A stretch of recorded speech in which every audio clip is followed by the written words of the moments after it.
So this guy has probably the best deep throat in all of Sweden because his source here at SVT nails it. That's what you claim where my source is, and I don't know why you're claiming that it's singular is, because of course I have several different type of sources from all over the Swedish entertainment business. Well, let's talk about the MelFest rumors. Yes, absolutely.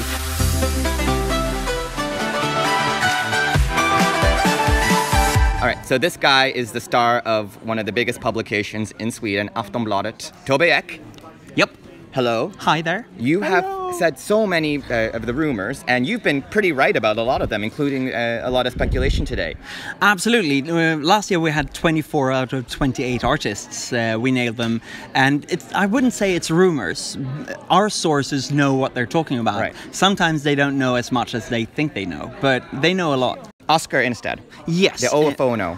The old phono, Oscar, and according to our source, it's a love song about his girlfriend Cecilia and how he had to fight to have his parents' approval because she is a little bit older than he is. So that's one of the songs that we know is for sure in the competition next year. Is it going to be like a Felix Sandman, very emotional, very slow ballad? I haven't heard it, but I guess so. But I know that's a speculation. I don't know. Yeah. Let's talk about Victoria next. We have Victoria Johansson. She is supposed to do a powerful ballad. So not a country. No. It's going to be more for her to show her voice. According to our sources, that can of course change. We don't know. It's not February yet, but our sources say that. Yes. Yeah. Jan Henrik Fjällgren. He's looking for a song, or what was the well, apparently both when it comes to Jan Henrik Fjällgren and John Lundvik, what we know is that they kind of want to be in the competition. SVT wants them to be in the competition, but it seems to be like they haven't really nailed what are they going to do. When it comes to Jon, it might be that they haven't found the perfect match, the perfect song yet. And when it comes to Jon Henrik Fjällgren, it might be that they haven't decided, will he do it on his own? Will he do it a collaboration with someone? Who will he do a collab with?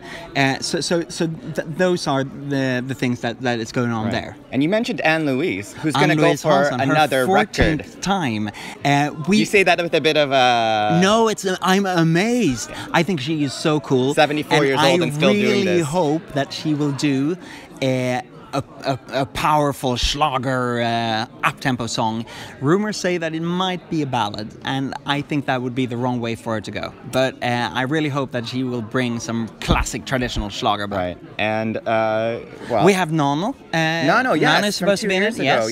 And apparently he will. Well, I don't know anything about his song, but according to our sources, he will be in it. Right. And Arvingarna. Yes. 30 years since they formed. Yep. This is an anniversary. It is. The lead singer won a talent contest earlier. Yes, in a competing TV channel, but that has brought Arvingarna back on track again. So I would say it's the perfect time for them to compete. Another dance band fun song like Eloise. I'm quite sure. I think it's going to be a little bit rocky. I don't know anything about it. It's going to be they're not so traditionally dance bandy. They are a little bit more rocky, a little bit more 60s. So they might go for that. And let's not forget the big surprise last year, Margaret. You mentioned her name, and this is getting a lot of fans probably the most kind of miffed. Yeah. Should Margaret do it again, or what? And I think that's what she's contemplating as well, because she's from Poland. They have 40 million people. Sweden has 10 million people. Why should she do it in Sweden again?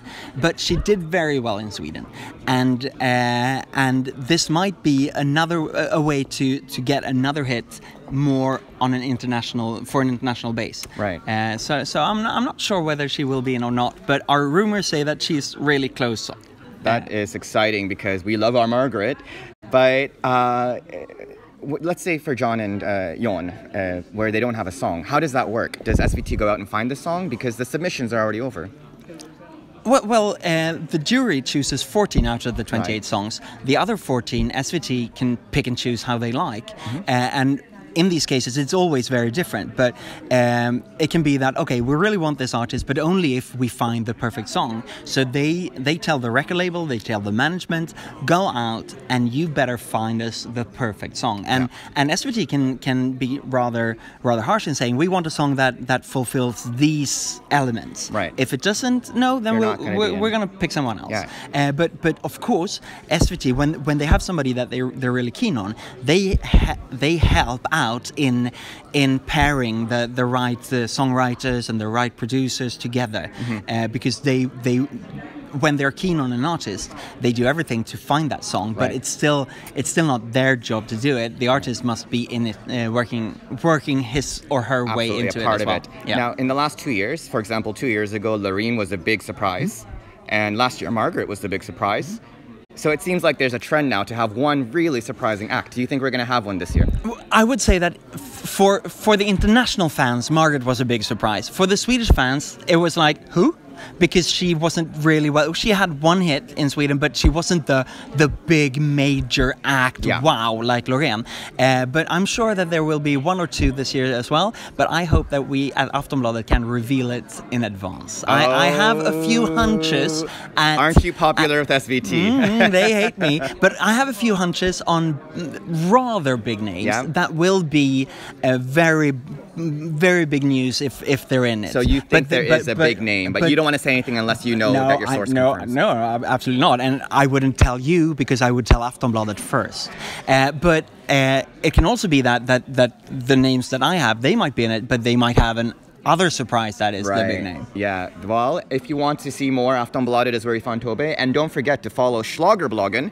Thank you. Because once the show stops on the stage, the show continues backstage and in the hotel rooms. And Tobbe gets into a lot of these hotel rooms in interesting situations. I'm very innocent. I never do anything bad. Oh, please. But I write about all the bad stuff that is going on. That is true. So if you want more Mello during Mello time, follow Tobbe Ek at Schlagerbloggen. Thank you so much for your time. Thank you. And see you later. See ya.